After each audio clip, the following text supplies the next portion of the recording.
9. Miranda Rader.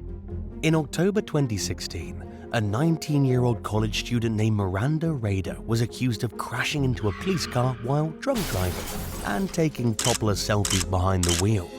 According to authorities, the young woman rear-ended the patrol vehicle in the town of Bryan, located roughly 100 miles north of Houston. She struck the squad car hard enough for her airbags to deploy, but thankfully nobody was hurt in the collision. The officer whose vehicle was hit wrote in an affidavit that when he approached Rader, her bra was unclasped and she was trying to put on her shirt. In the document, the cop stated that when he asked the young woman why she was undressed, she said that she was trying to take a photo to send to her boyfriend over Snapchat while sitting at a red light. Rader also allegedly had an open bottle of wine in the cup holder of her car. Rader was charged with driving while intoxicated. While the outcome of her case is unclear, she appears to have put the incident behind her. According to her official website, MirandaRader.com, she graduated from college with honors and held numerous distinctions throughout her academic career, including being named to the National Society of Leadership and Success. 8. Karen Griffin. One morning in February 2023, a police cruiser was rear-ended by a Kia sedan outside a shopping plaza in Port St. Lucie, Florida. Thankfully, nobody was seriously injured, but the suspect, 54-year-old Karen Griffin, allegedly fled the scene in her car at a high rate of speed. She was located and pulled over a short while later along US Highway 1. According to police, Griffin was driving on a suspended license. She had not held a valid driver's license since 5 years earlier in 2018. She was also accused of having an expired registration and lacking valid proof of insurance. Griffin was charged with leaving the scene of a crash and driving with a suspended license. Due to what authorities described as habitual traffic offenses, the suspended license charge was upgraded to a felony.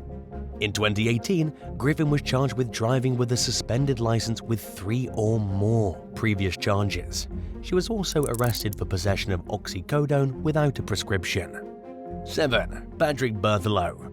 On what began as a typical Saturday afternoon in July of 2020, 911 dispatchers in southwestern Ohio received several calls about a semi-truck driving erratically along Interstate 75 in Montgomery County. Panicked callers said that the truck was passing other vehicles on the shoulder of the road. Later identified as Patrick Berthelot, the driver of the 18-wheeler was also crossing the grassy median separating the north and southbound lanes at a high rate of speed, sending dirt and grass flying everywhere. By the time Berthelot dialed 911 on himself, he was being followed by several state troopers. He revealed to the operator that he'd abducted his estranged wife, who could be heard screaming for help in the background. The harrowing chase continued for 2.5 hours, while multiple law enforcement agencies joined in the pursuit. Meanwhile, dispatchers and police tried persuading Berthelot to release his wife, but he refused, stating that he didn't want to go to prison and that the police would have to kill him if they wanted him to stop.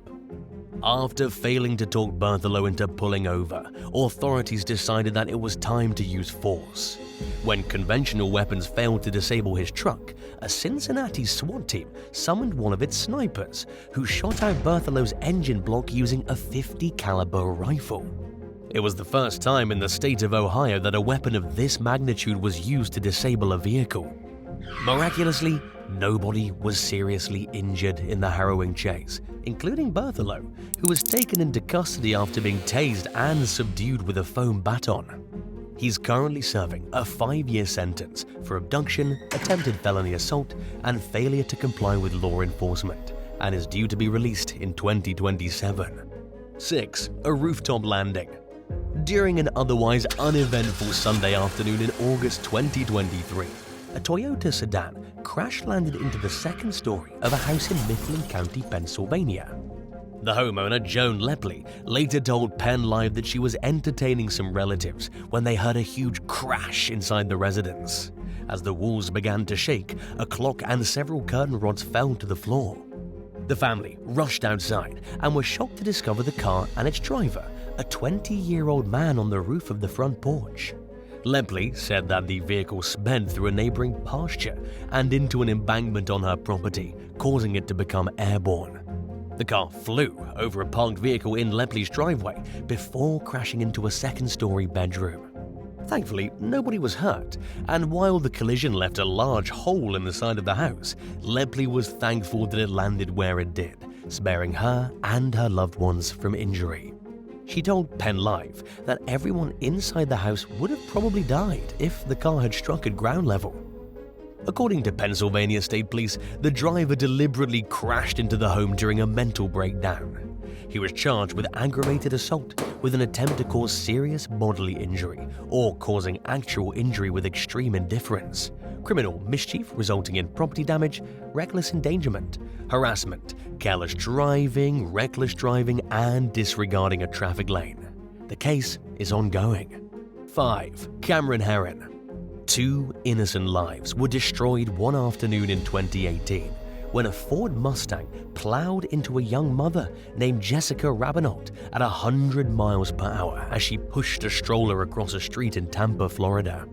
The 24-year-old was crossing the street legally. She simply happened to be in the wrong place at the wrong time when she fell in the direct path of a high-speed street race between the Mustang and a Nissan sedan. Witnesses told police that they saw the cars driving side by side and switching places as they weaved between lanes. Authorities charged the driver of the Mustang, 18-year-old Cameron Herron, with street racing, vehicular homicide, and reckless driving resulting in serious bodily injury. The driver of the Nissan was charged with street racing. At the time of the accident, Rabinault and her husband were visiting from Ohio. They were staying with Rabinault's uncle, who later told the Tampa Bay Times that he forgave the street racers for their reckless behavior and that he was praying for the young men who were involved because his niece would want something good to come out of the senseless tragedy. In a disturbing twist, Herron amassed a fan base of doting followers following his arrest, which included women who said that he was too cute to receive a long prison sentence. But the law doesn't determine someone's guilt based on their looks, and any rational person would agree that Herron deserved to be held accountable for his deadly decision to street race. He ultimately pleaded guilty to vehicular homicide and received a 24-year prison sentence. Assuming he doesn't catch any more charges during his time behind bars, he'll be released shortly before his 45th birthday in 2044. 4. Whitney Hayes. An average day in Waco, Texas suddenly went wild one afternoon in September 2023 when a vehicle crashed into 2 cars that were waiting in line outside a school to pick up students at the end of the day. Thankfully, nobody was seriously injured. Police identified the driver as a 35-year-old bar manager named Whitney Ashton Hayes. According to an affidavit, she smelled strongly of booze and admitted to drinking before the crash. In the report, the arresting officer wrote, "When I asked her about how she hit the vehicles, she became irate and stated the vehicles were attempting to cut her in line, so she accelerated forward, intentionally causing her vehicle to crash into theirs." In other words, Hayes is accused of getting mad and deliberately ramming her car into the vehicle she hit. She reportedly continued yelling at people and even hurled racial slurs while interacting with the police. After performing poorly on a sobriety test, Hayes was taken into custody on suspicion of DWI and child endangerment. While being driven down to the police station, she allegedly tried to bribe the transporting officer in an attempt to avoid jail, which resulted in a bribery charge being tacked on to her case. 3. Adam Ramirez. Unless you live near water, it's easy to forget that not all vehicle collisions happen on ground or in wheeled vehicles. Accidents also happen in boats, and if any of the drivers involved are drunk, they can get charged with a crime just like they would if they had been behind the wheel of a car. It happened in Missouri's Lake of the Ozarks during the summer of 2023, when a boat carrying 8 people crashed into a house in the middle of the night. According to a Missouri State Highway Patrol report, the vessel exited the water, struck the ground, crashed into a house, and then overturned, ejecting all 8 passengers. 6 people were seriously injured, while the other 2 sustained moderate injuries, and the house was extensively damaged.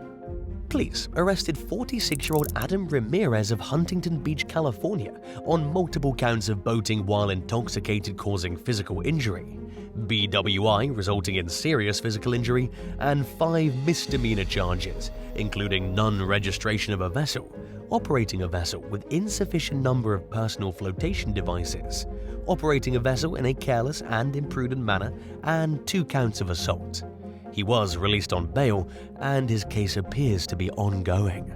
According to court documents, Ramirez admitted to drinking alcohol while driving the boat, but he was allegedly unable to recall how much he drank. He reportedly had a blood alcohol content of 0.185, more than twice the legal limit.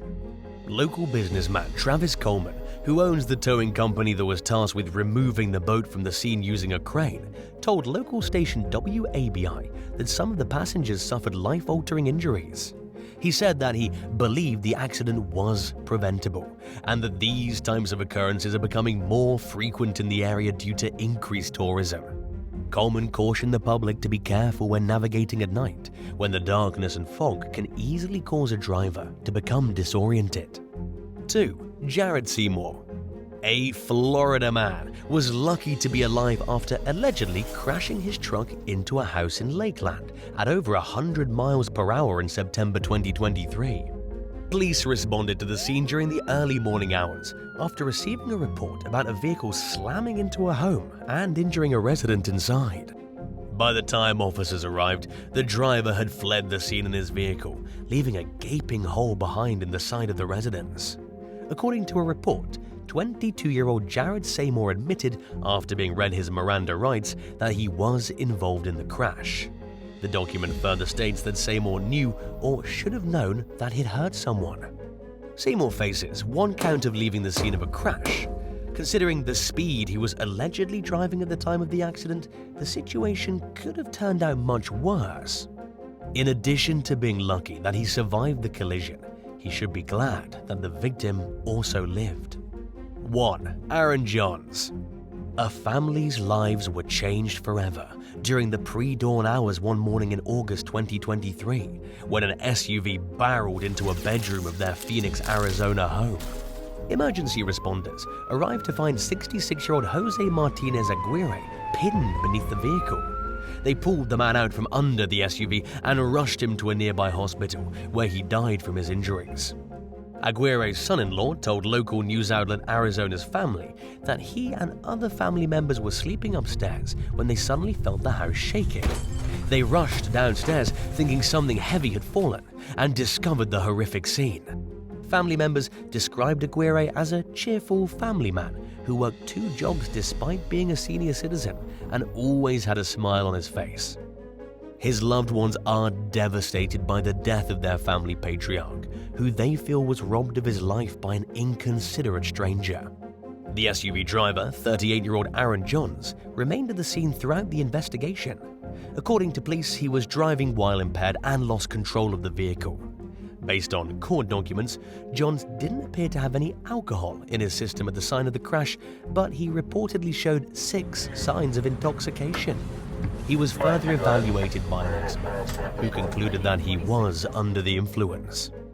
Johns faces a manslaughter charge and was being held at the Maricopa County Jail, according to the most recent available updates on the case. It was apparently a busy night for law enforcement in the area. Just hours before the tragic crash, a public bus struck a home in the neighboring city of Glendale. According to investigators, a driver of a sedan ran a red light and crashed into the bus, causing the bus driver to lose control and smash into a nearby home. The house was heavily damaged and both drivers were injured, but everyone inside the home escaped unharmed. At the time the story broke, authorities said they were investigating to determine if impairment played a role in the accident and whether or not to bring charges against anyone involved. Thanks for watching. Would you rather have a car crash into your new house, forcing you to move out for the next year while the home undergoes repairs, or spend 5 years living without a car in an area with extremely limited public transportation? Let us know in the comments below and don't forget to subscribe. See you soon. Bye.